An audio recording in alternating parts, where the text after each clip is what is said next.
Hello,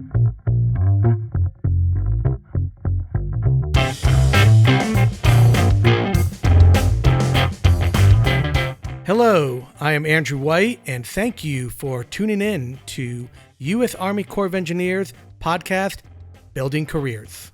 The purpose of this podcast is to shed some light on the finer details of the federal hiring process, as well as diving into the different career opportunities within the U.S. Army Corps of Engineers.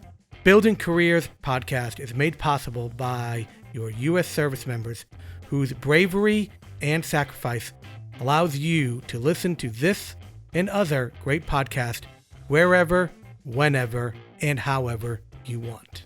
Make sure you subscribe to this podcast on all your favorite platforms to include YouTube, SoundCloud, and Apple Podcasts so you'll be notified when each episode is published.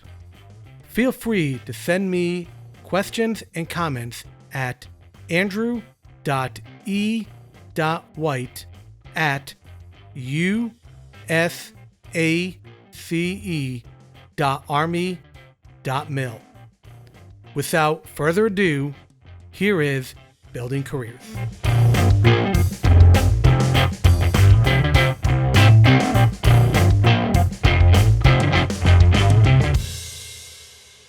Welcome to another edition of Building Your Career with United States Army Corps of Engineers. I am your host, Andrew White. Today, joining me on the show, we have Elizabeth Maxwell. Elizabeth, welcome to the show. Thank you for having me, Andrew. And Elizabeth, if you could, tell our audience a little bit about yourself and what you do with the CPAC and the Corps of Engineers. Sure. My name is, once again, Elizabeth Maxwell. I work in the Southwestern Division CPAC office.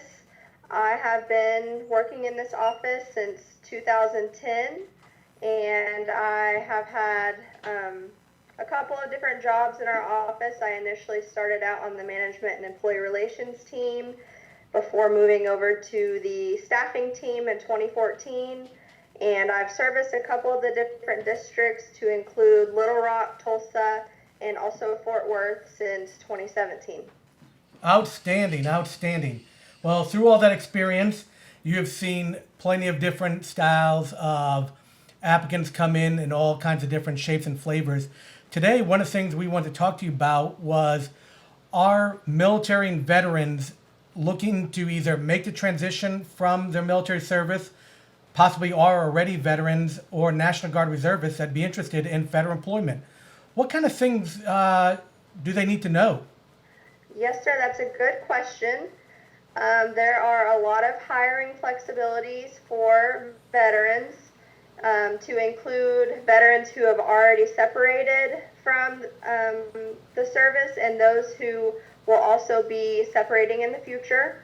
That applies to competitive appointments, and then there are also competitive hiring authorities available to veterans, and it is designed in order to give veterans some preference through the hiring process for federal employment. So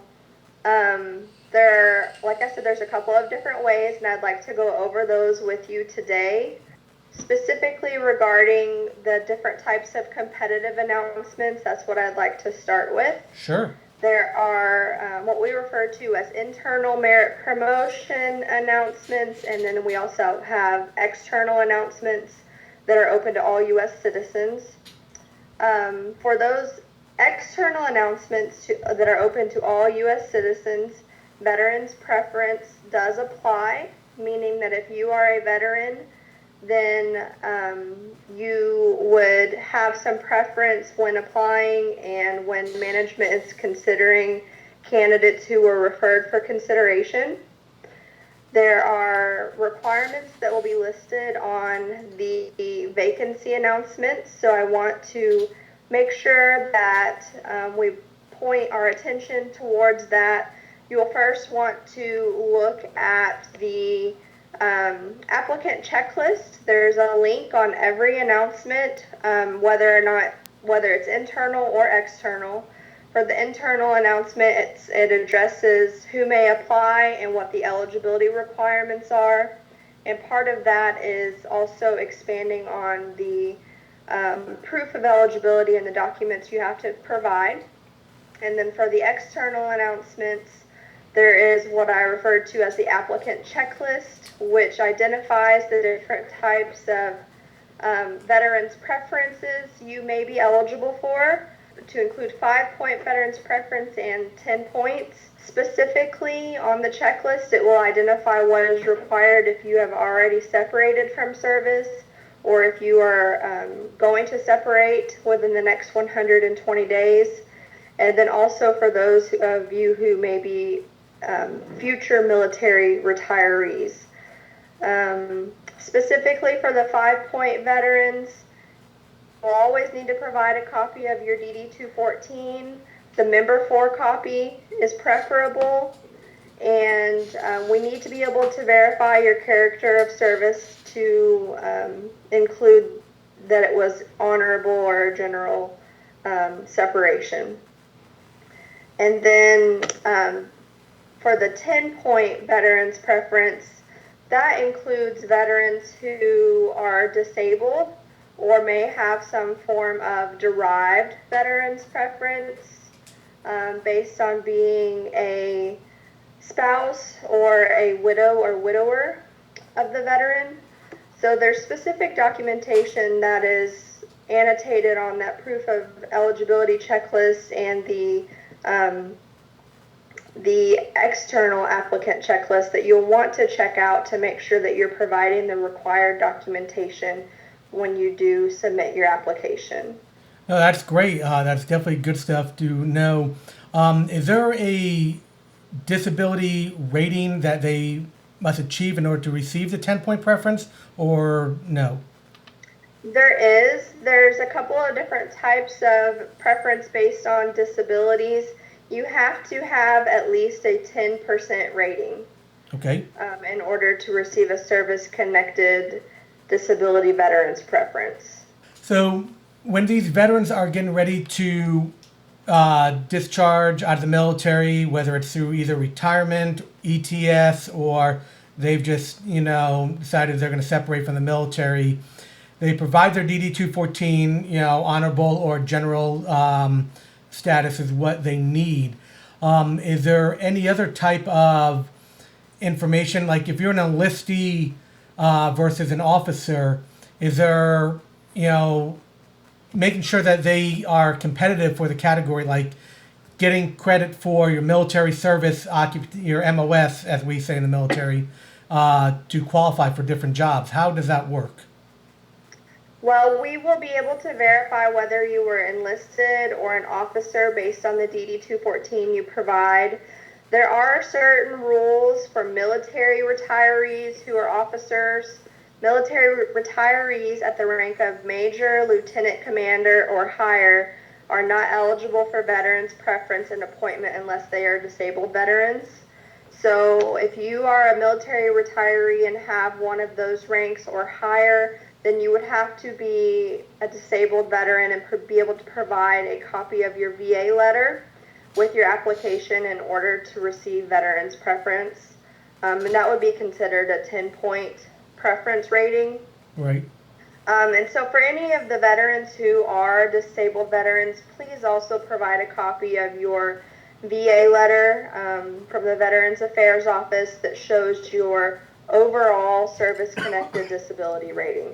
We don't need a copy that shows a breakdown of what your disability rating is based off of. All we are looking for is the overall percentage. Gotcha. What about those going for SES positions? Veterans preference applies to permanent and temporary positions in the competitive and accepted service of the executive branch. It does not apply to positions in the senior executive service or to executive branch positions for which the Senate confirmation is required. A lot of announcements say a degree or equivalent experience. Does military experience directly translate to anything like that? Military experience can be creditable towards specialized experience. What we would do is we, as the HR specialists, would be making qualifications determinations based on the information in the announcement. So in addition to providing required documentation for your veteran's preference, we always encourage you to read the qualifications section of the announcement. Like you said, sometimes it does specify that you can qualify based on education or experience or a combination of both. Some positions, if they have individual occupational requirements, they will require, for instance, a degree and experience. But specifically when we're talking about experience for veterans, we can look at the specialized experience from the announcement and determine if the experience that's in the veteran's resume is equivalent to what is required. So we're not necessarily looking at, what grade or rank you held when you were in the military service. We're looking at the experience and the duties you performed and the time frame that you performed those duties in order to determine if they are equivalent. Great answer on that. I guess if I could use an example for those listening, like we are the Corps of Engineers. If you were like a combat engineer or CB, perhaps if you were a project manager or a team lead on one of those things, that could potentially, be the equivalent of experience, correct? It could potentially be equivalent. It will all be based on what you include in your resume. So for federal positions, more experience described in your resume, the better. It gives the HR specialist more information to review, to make a determination. Right. And we always recommend, like I said, reviewing the qualification section of the announcement to determine what is required. And it's a good idea to tailor your resume for each position that you are applying to ensure that you are adequately addressing the experience that you have that relates to the position that's being filled. That is a great point, and that's something that I think a lot of our veteran listeners need to know this. I know you all understand this, but they're not always fortunate enough to have, folks that understand all different things. So it is important to tailor them, because when you say you're a platoon leader or a battalion sergeant major or company commander, you got to sometimes tailor it more towards the language in the resume than because you can't always assume somebody understands what a company commander is or a battalion sergeant major or things of that nature. Would you agree? I would definitely agree with that. We are not really looking at, the titles that applicants have held on their resumes. We are really looking at the duties that you described for that period of employment to determine if it's equivalent specialized experience. Now, I have a question, and hopefully I'm not putting you on the spot in this, that I hear all the time from veterans, especially senior enlisted or officer ranks, is they say, okay, I held the rank of major or I held the rank of sergeant major. What is that? And they say, how is that equivalent to a GS level, or is there a GS level equivalent chart to know? Because there are some announcements that say, you need to have held the equivalent of a GS9 for 52 weeks. Is there any type of rank / chart that would possibly show that, or how would that be determined, or could that be determined? That actually does not come into consideration when we are reviewing applications from veterans. So I've already addressed how we credit your experience. Right. We're looking at the duties that you performed. If it's in a non-GS position, then we are determining whether or not it is equivalent based on what you did in that job. Sure. But then also we have to consider time and grade for certain types of announcements. Time and grade does not apply to external announcements that are open to all U.S. citizens, but it does apply to our internal merit promotion announcements. And I know we haven't talked about the ways for veterans to apply to internal announcements yet. However, time and grade does apply in that instance. So it is our job to determine whether or not applicants have met time and grade. And for veterans, if you have not held a GS position within the last 52 weeks, then veterans preference will not apply. So your question was regarding, their ranks and everything like that, Correct. and whether or not there's a conversion per se for the position that they held in the military service. We are not considering that information. We are just looking to see if you have the experience, if it's creditable, and then if time and grade applies based on whether or not you've held a GS position within the last year. You kind of led into a great segue into the next conversation is internal. You're saying if you have held a position for 52 weeks, those things do come into play and factor. Can you elaborate a little bit more on that? Yes, so let's talk about a little bit about our internal merit promotion announcements. Veterans preference does not apply to our internal announcements. However, we have it's an eligibility, the Veterans Employment Opportunities Act, and we call it VOA. So for veterans who want to apply to internal announcements, you'll need to look at the announcement to see who it is open to. That's just a general rule for internal announcements, just to make sure that that you are included in the area of consideration and that you provide the documentation that's required to support your eligibility.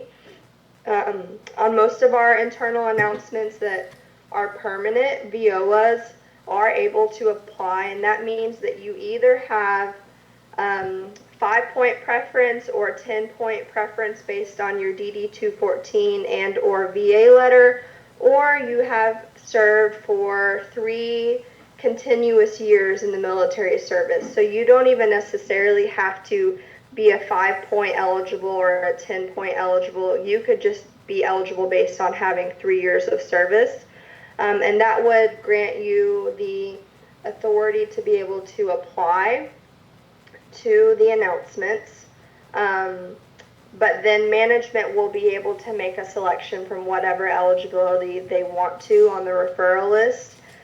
So really it's just getting your name to the hiring official as a potential candidate for filling the position, whereas on external announcements, when we have veterans who are referred, management would have to select a veteran over a qualified non-veteran.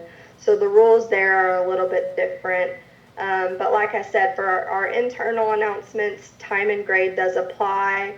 But if you are a VOA candidate and have not held a GS position within the last 52 weeks, then that little check mark, if you will, from our HR checklist is not applicable. Gotcha. No, that makes it. And just for clarification, when you're talking internal, you're talking about internal to the agency, not just internal to federal government, correct? Internal can mean a variety of things, depending on the agency that you are applying for. Right now for Army, we have 7 categories that have to be listed on all of our permanent announcements that we put out there, and VOAs are one that are included, and those are Army roles. So it depends on what agency you're trying to work for, on how the area of consideration is set up. Gotcha. No, that's great information. I appreciate it. Is there any other information that our veterans should know that would be, beneficial for them while they're considering federal employment as an option for themselves? Well, I would definitely encourage them to look at all the announcements that are posted to USA Jobs, and just know that you have the eligibility to apply on the internal announcements that include VOA in the area of consideration. And then definitely for those external announcements, where everyone can apply, you have preference over qualified non-veterans. So that is definitely an advantage. And then there's also some non-competitive hiring authorities. One of the most popular ones is the VRA, Mm-hmm. The Veterans Recruitment Appointment Authority. And this is a special authority for agencies to allow them to appoint eligible veterans without competition to positions at any grade level through the GS-11. So one good thing about this too is that the promotion potential of the position is not a factor. So we could hire you into a GS-9 position that has promotion potential to a grade that's beyond the 11 level, and that would still be authorized to do. Right. And these types of authorities allow veterans, like I said, to be considered non-competitively as long as they meet the basic qualifications for the position. And so management would have the option to hire individuals this way. There's also a hiring authority for veterans who are 30% or more disabled based on their overall service-connected disability rating from the Veterans Affairs. Okay. And this allows veterans to be given a non-competitive temporary appointment or term appointment of more than 60 days. And for this type of authority, there's no grade level limitation. Like for the VRA, you have to be hired initially at the GS-11 or below. Well, for the 30% or more, there's no grade level limitation. And then whenever management is ready to convert the candidate to permanent, they are able to do so at any time during the employee's temporary or term appointment. Excellent. All right. Is a veteran preference the highest level of preference? Veterans preference I've been referring to as 5-point and 10-point preference. Those are the ratings as defined by the Office of Personnel Management, which we refer to as OPM. And then if, like on our external announcements where veterans preference does apply and, the veterans would have to be selected over a qualified non-vet, there may be a mix of different types of preference eligibles on a referral list that is given to management. For instance, there could be some 5-point veterans or some 10-point veterans on the list.